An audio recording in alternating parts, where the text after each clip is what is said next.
Who's going to pay for the mess? Stakes are high at an Iraq donor conference hosted by neighboring Kuwait. So is the price tag, $88 billion over the long haul, says a World Bank estimate.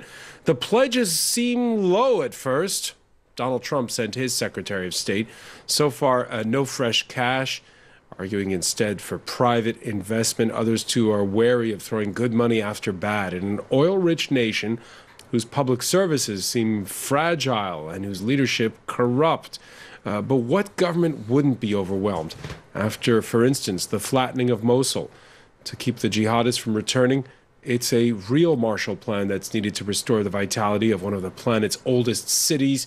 Who owns the reconstruction of places like Mosul? Who owns the future of Iraq? Note the presence that was signaled of both Iran's foreign minister and Sunni Gulf state rivals at that donor conference.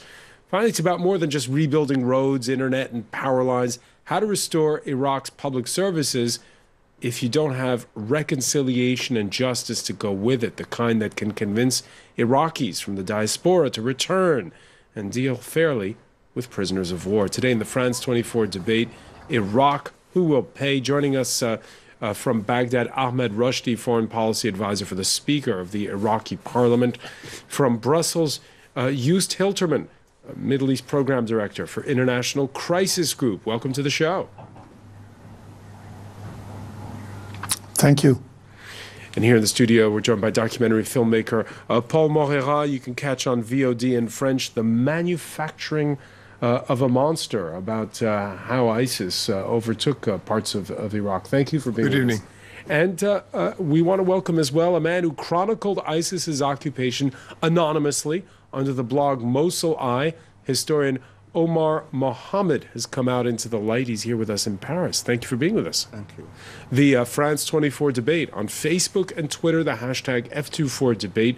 Now, before we talk about the conference in Kuwait, let's take stock of the task at hand. We talked about Mosul, but it's not just that city. Correspondent Simona Fulton takes us to Tikrit, the hometown of Saddam Hussein, first taken over by ISIS in 2014 before its recapture by government forces and mostly Shia-led militias 1 year later. Over 2 years have passed since Iraqi forces freed the industrial town of Beji from the Islamic State group. Not much has changed since then. The town remains a no man's land, a field of ruins controlled by different militias. Tired of waiting for government support, some citizens have decided to take reconstruction into their own hands. Nobody has come here to ask us what we need.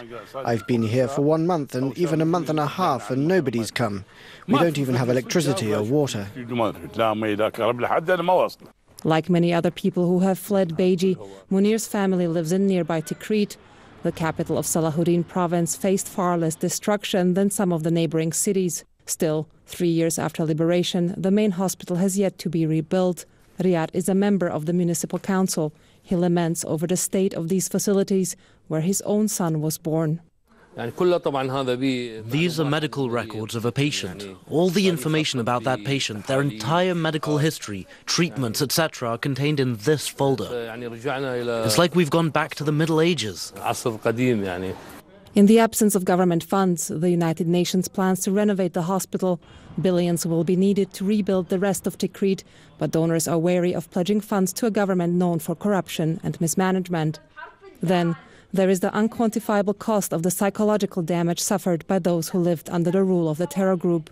This organization helps children displaced by war catch up on years of lost education and to deal with trauma. The children saw killings, bombardments, people being killed in front of their eyes. These are things they should never have experienced. The first step in healing the wounds left by this war is to rebuild infrastructure so that families can return home. Few trust the government with this task, and so many have pinned all their hopes on the international community. And the images in that report, Omar Mohammed, mirror some of the ones on your Facebook page of Mosul Eye. Your reaction to what you saw in that report and the challenges a place like Tikrit and its surrounding towns face. Tikrit and Mosul and Anbar city, or the three destroyed cities. The destruction wasn't only few buildings. The destruction was about the infrastructure of these cities. These three cities now are without infrastructure, without hospitals, without schools, without universities, without the basic needs. And we saw in the report those two men, one with a wheelbarrow, the other with a shovel. Where do you start? It's not only in Tikrit, actually. It's probably this guy is lucky that he has this small thing, but there are many others who have nothing to do. They are living in the camps. I mean, for example, from Mosul. Until now, we have more than 2 million refugees living in the camps. They have nothing to do. They have nothing to go back. Their homes, and even if they decided to go back, even their homes have been destroyed. But to go back for what? No hospitals, no medical care, no basic services. So simply it's not possible for them to stay. Joost Hilterman, the liberation of Tikrit happened more than 2 years ago. Could more have been done by now? Of course, more could have been done, of course. And more should be done, not only in Tikrit, but in all the other places. And I think what we're witnessing is a combination of two things. One is an international disinterest in providing for reconstruction in a serious way in Iraq that would really lead to the revival of what are majority Sunni Arab areas in Iraq. And secondly, a pervasive corruption that makes it very difficult for the Iraqi government to effectively do reconstruction in many areas. A lot of money just simply disappears. And that is maybe the largest challenge of all. A lot of money disappears, and right now, with the money disappearing, what are the consequences of that beyond the fact that the cities don't get rebuilt?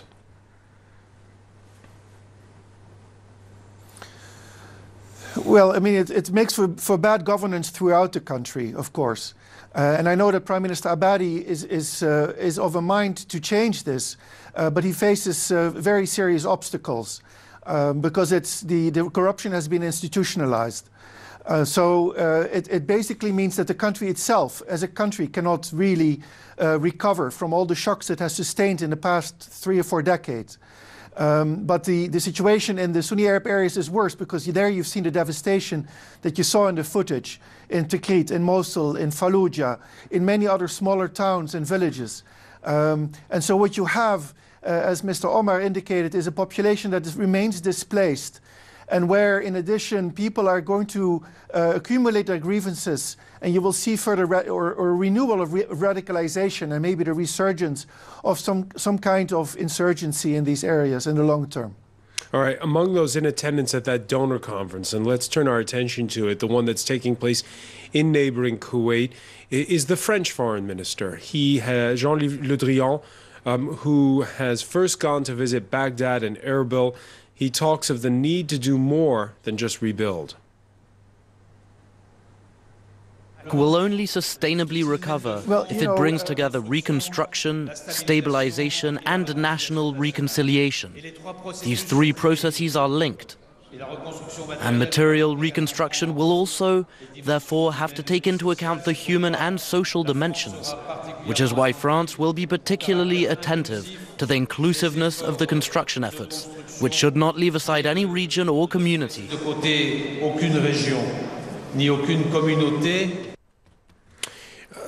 The inclusiveness of the reconstruction effort, getting everybody on board, not just making it Shias or Sunnis, but everybody or all the other minority groups inside of Iraq.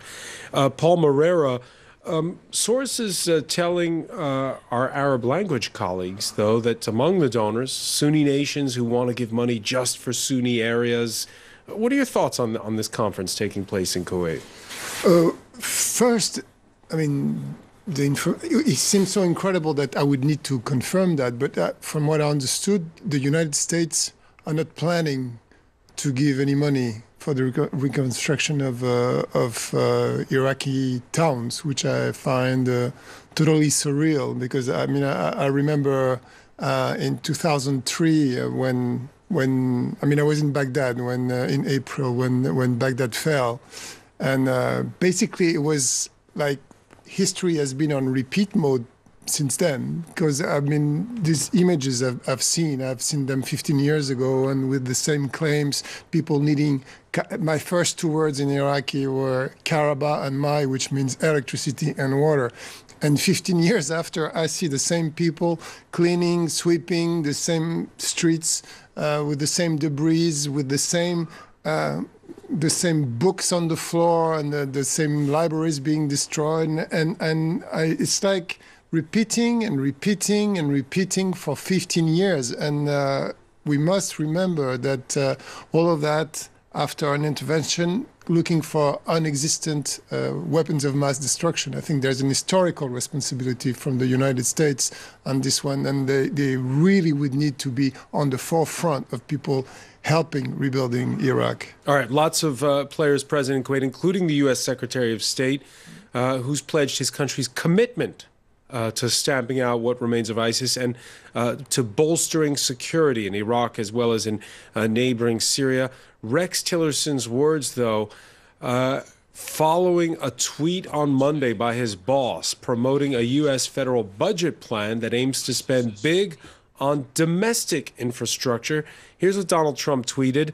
This will be a big week for infrastructure after so stupidly spending $7 trillion.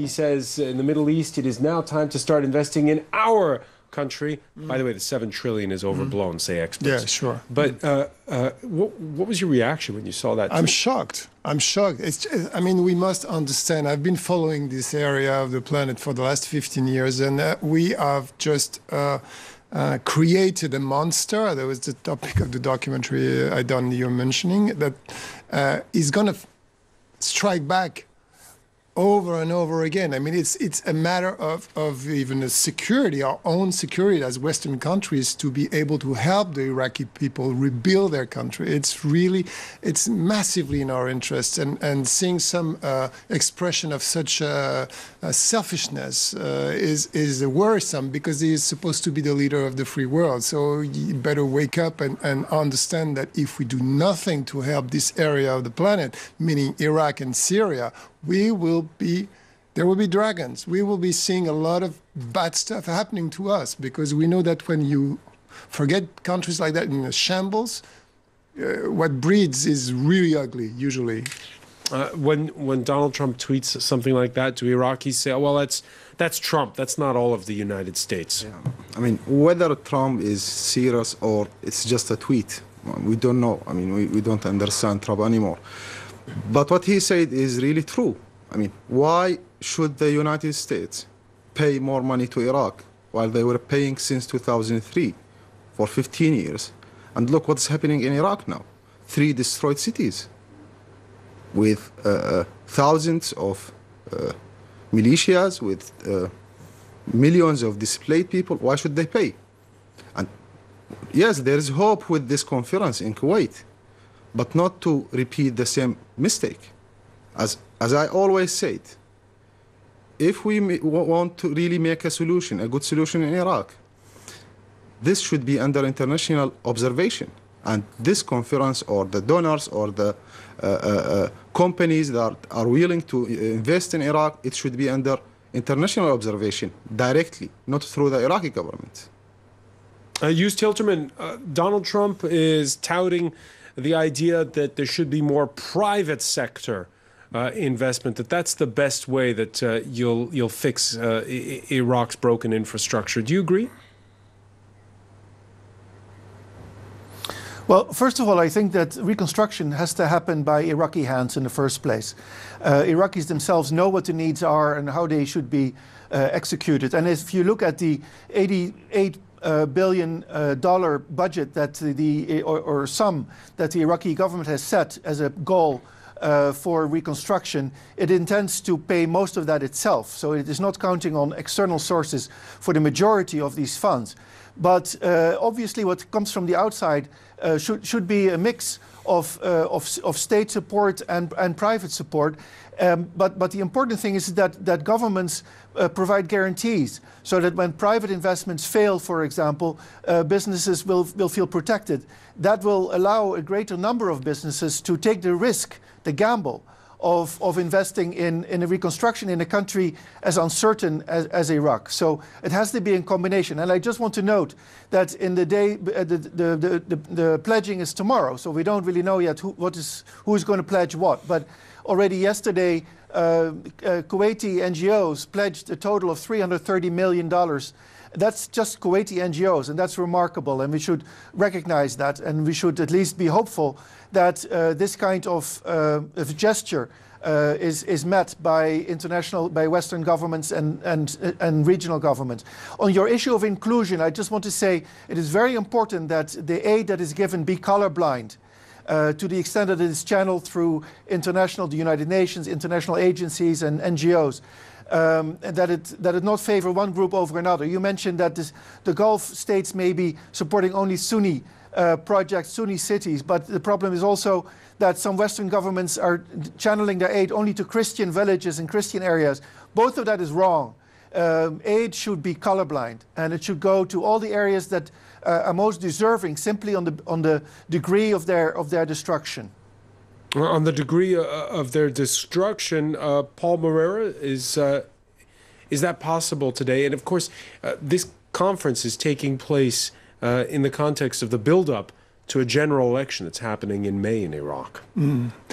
Well, I think that unfortunately, there's been a sectarian war in Iraq for many, many years, and cities that were before mixed Sunnis and Shia living together have been slightly divided, or heavily divided after the sectarian conflict. I'm thinking like Fallujah, there's probably not much more Shias living in Fallujah. I don't know about Mosul. It's a huge town, so there's probably still a lot of Shia living there. But you end up, when you're rebuilding towns, the towns that need to be rebuilt now, most of them are Sunnis. So I don't know if it's a topic. You just need to rebuild the towns that have been destroyed. So they happen to be Sunni. What the situation is in Mosul, I'm going to ask you when we come back from the break, and what Mosul needs, Iraq's second city. Stay with us. You're watching the France 24 debate.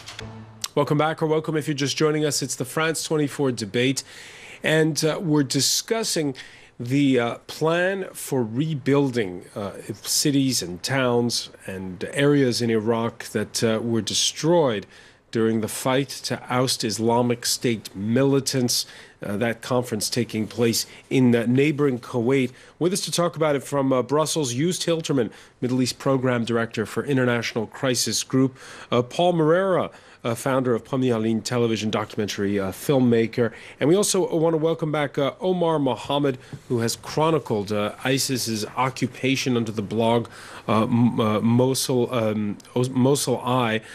Now, it's quite amazing. You took great risks by chronicling what life was like under ISIS, and you escaped through Syria carrying with you a hard drive, the small book. And in that, what did you have inside of that hard drive? The daily events of the city under ISIS, with videos, pictures, names, documents, everything about, I would say, the whole history of the city under ISIS. Yeah. And your feeling when they first took over the city, at that point in time, what was the mood like in Mosul? Well, in the beginning, the people didn't recognize that this is ISIS. They didn't know. The people felt like they are now revealed that the city has no more the corrupted government. But they didn't recognize, they didn't realize that this is ISIS. So after a few days, when ISIS revealed its true face. No, things was changed and the people were shocked. So it only took a few days for the population to turn against ISIS. Just a few days. This is, we were talking just before the break about how you had, communities that were mixed before 2003, which have become ethnically cleansed of one or the other. Mosul, one of the oldest cities in the world, and it has an historic town center. It's got the river that runs through it. Those rich and ethnically mixed or sectarian mixed neighborhoods, is that over for good? This will be a different Mosul henceforth? Unfortunately, the city is different now. We used to have a unique coexistence in the city where, if you take a look at the history of this city, you will see that all the minorities have lived there, around Sinjar, the Nineveh Plains, inside Mosul itself. We have 13 churches in this city, the only city in Iraq that has this amount of, this number of churches. But I'm afraid that after what happened, after 2014, after the destruction of the city, I'm afraid that we will not be able to go back to Mosul, or Mosul will ever be back to that unique coexistence. We heard the statement from the French foreign minister prodding the Iraqis to say, hey, you can't rebuild if you don't have reconciliation. Yeah. What's happening at the local level in Mosul? Are local elders or officials taking matters into their own hands and trying to have some kind of forum where there can be a reconciliation? Well, there is something amazing happening in the city since the end of the battle to retake the city. It's a growing youth movement. They are working on this kind of reconciliation, on cultural stuff, rebuilding the city. I mean, one of the amazing events that happened in the city was young Muslim people cleaned and prepared the church St. Paul, and prepared for the Christian to hold the Christmas. This was a unique moment in the city, which means that there is hope, but they need to be supported, and it's now to support them. It's now to focus on the youth more, and to take them out from the hands of ISIS or the other groups that are only working to weaponize and militarize the young people. So there is a youth movement. Paul Moreira, your experience, you weren't in Mosul last year, but in other parts that had been Baghdad. Are there these kinds of initiatives? Yes, absolutely, and that's something that stays under the radar. But I went actually.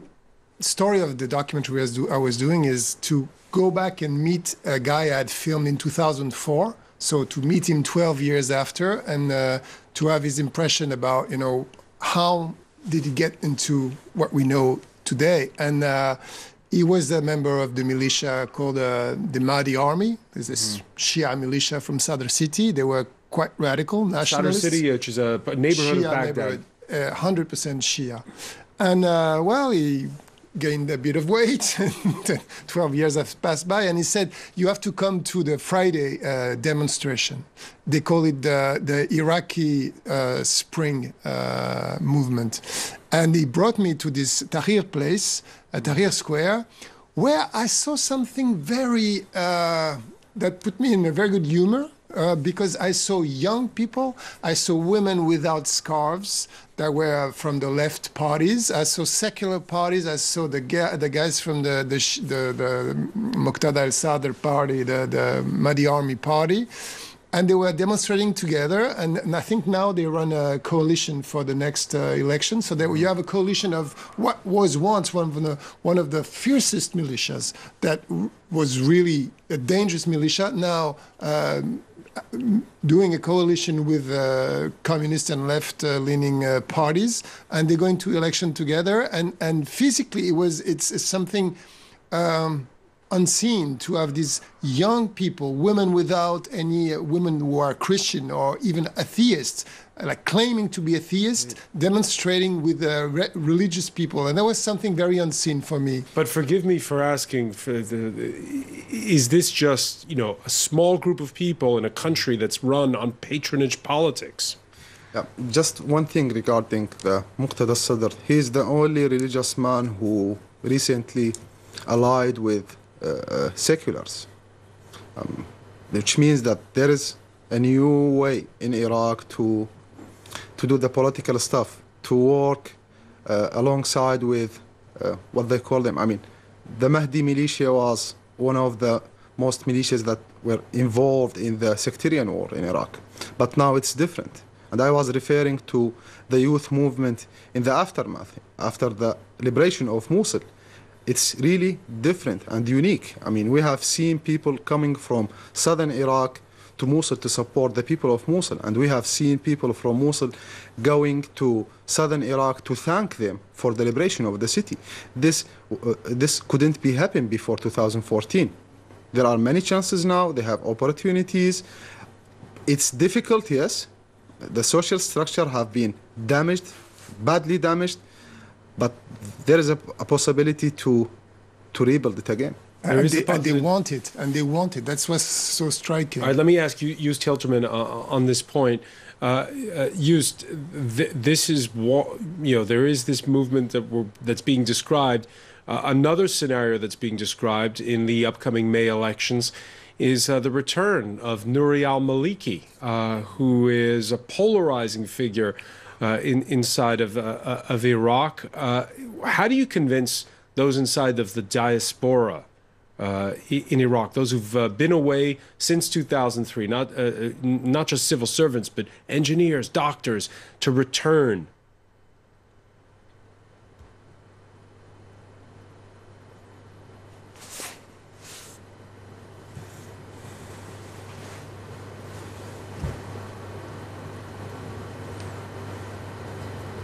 We seem to be having a sound issue. Sorry for that, Joost Hilterman. A sound issue with Brussels. We'll try to have that fixed as soon as possible. I want to welcome at this point in time Ahmed Rushdi, foreign policy advisor to the Speaker of the Iraqi Parliament. Thank you for joining us here in the France 24 debate.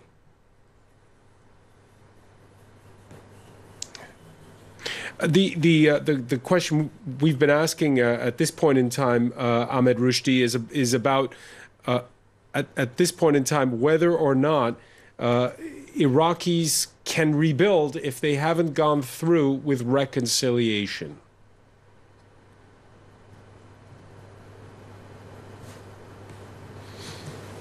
All right, we're having a problem there too with Baghdad. We'll try to have that fixed as well. How do you convince those from the diaspora? By the way, personal question here, Omar Mohammed, is your plan to go back to Mosul? Yes.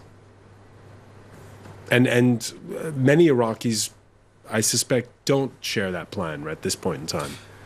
Of course, I mean, but it's my city, and it's my obligation to go back, also to encourage and to involve with this youth movement I just described.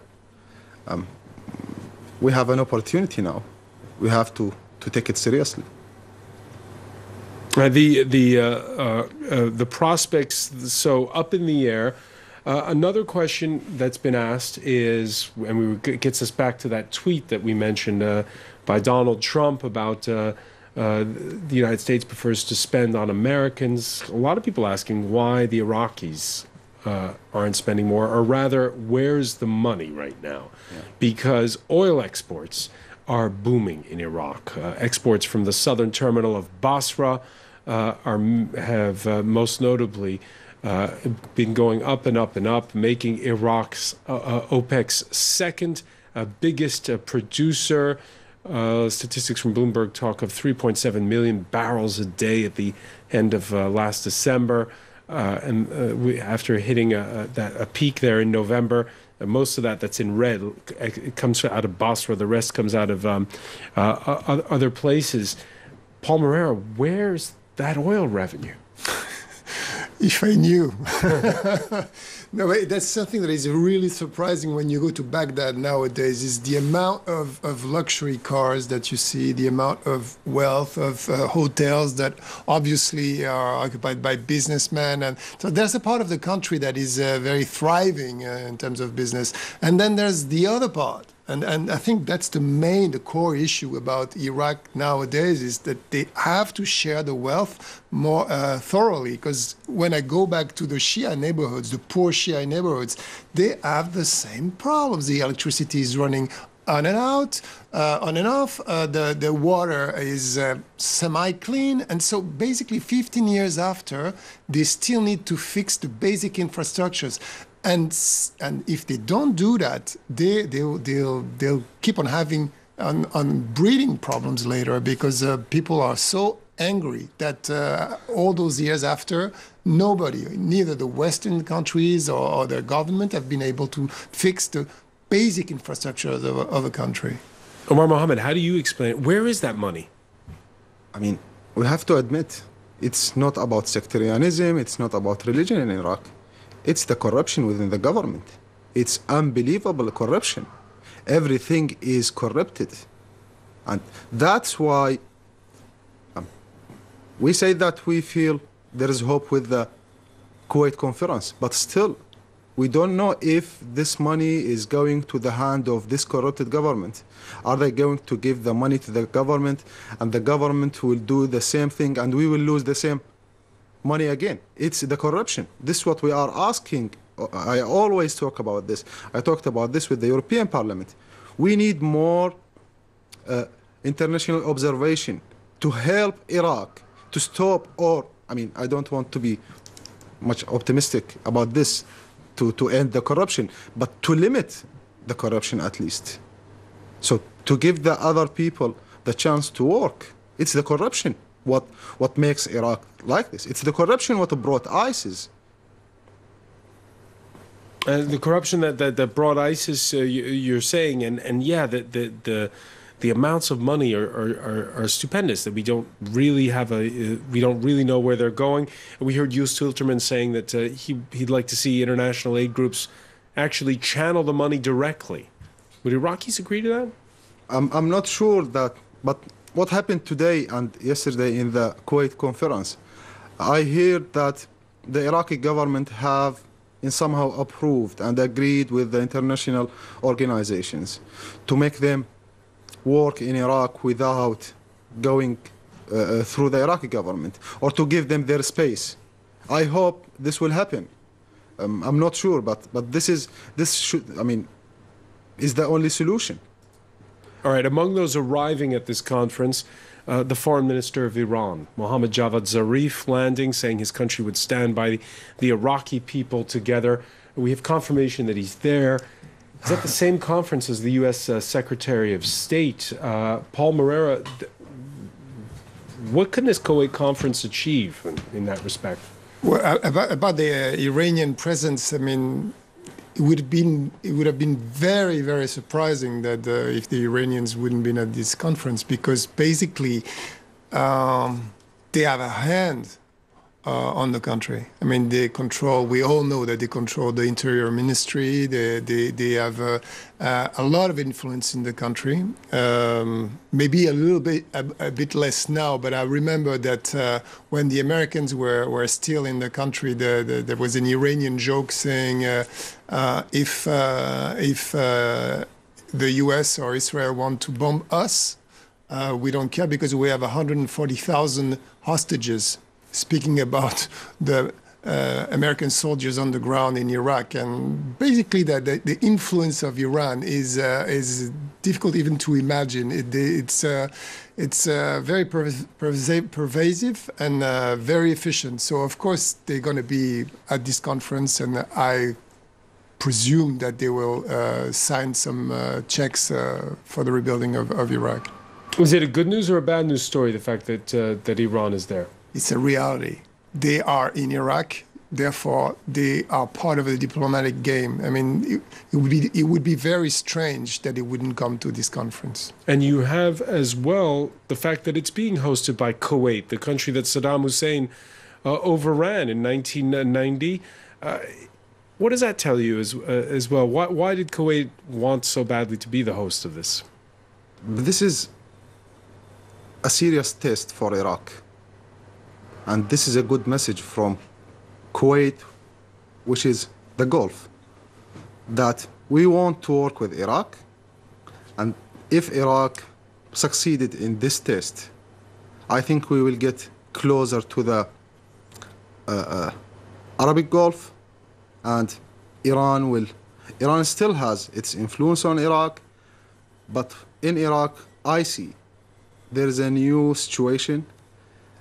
Iraq is working to get more trust from the regional countries, from the United States, and from the international community. So this conference is not only about donors, it's not only about investments, but also it's a test to test if Iraq is able to work again with their conditions.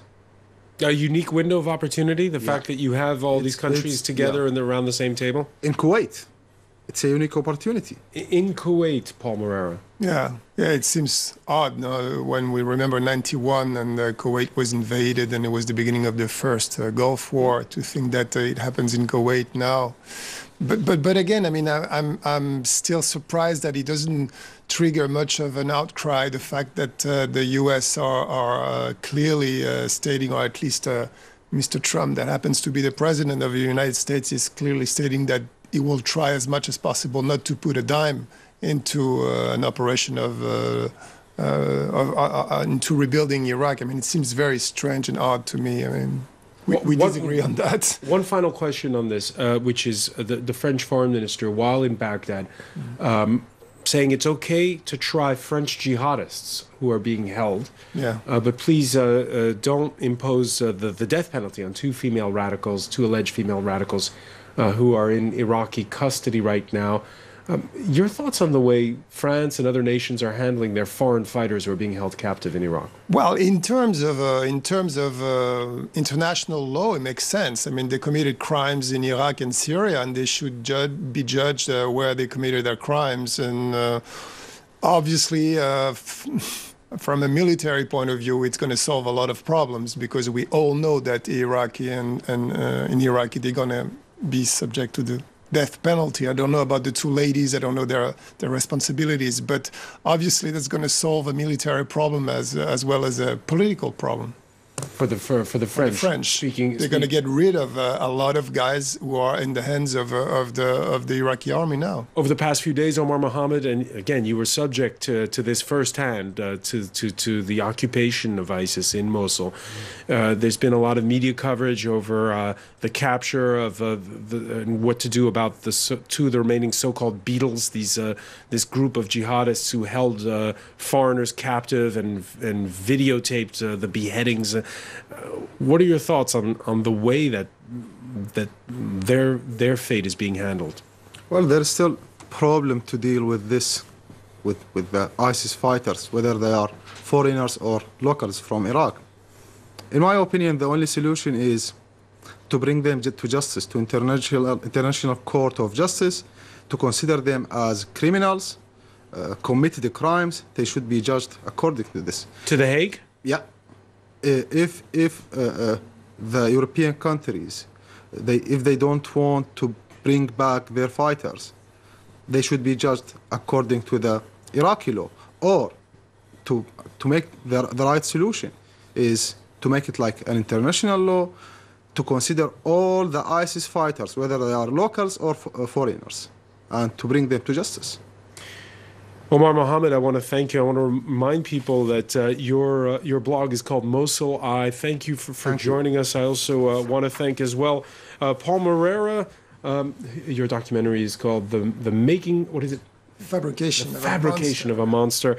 And I want to thank as well Joost Hilterman of International Crisis Group in Brussels, and Ahmed Rushdie, advisor to the Speaker of Parliament. Apologies for the technical issues we were having off set. Media Watch is next.